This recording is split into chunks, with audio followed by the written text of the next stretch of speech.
Get the inspector. What a ridiculous proposition the Raven is. Cloaked in shadows and fog and scratching at the corners of every murder mystery to ever darken a doily on PBS, this would-be Sherlockian thriller is like a night spent at Madame Tussauds watching mannequins strangle other mannequins.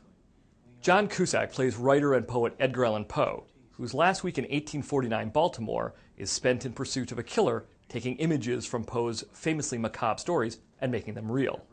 The most grisly involves a poor soul who has to live out the pit and the pendulum.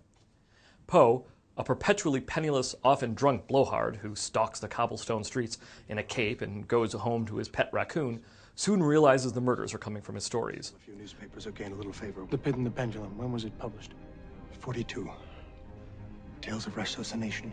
Are there other stories in the collection? Many. Specifically about murder? I'm afraid so. When his fiancée is kidnapped and buried alive in a coffin under the floorboard, a la The Telltale Heart, Poe and the city's police inspector try to put together the clues, racing from church to opera house to various mansions for the next revelation.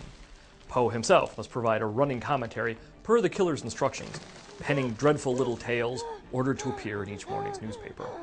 Cusack, his mouth perpetually open at all the revelations, has a fine time with Poe's melancholia, but has a trickier time with all of the literary action hero trappings. Director James McTeague juices up the 19th century detective work with pistol play, galloping horse chases, and gory corpses. But this is still the kind of movie where people say things like, "Poe, you've done it again." And after that, we'll quote the Raven, nevermore. I'm Joe Newmeyer, film critic for the New York Daily News.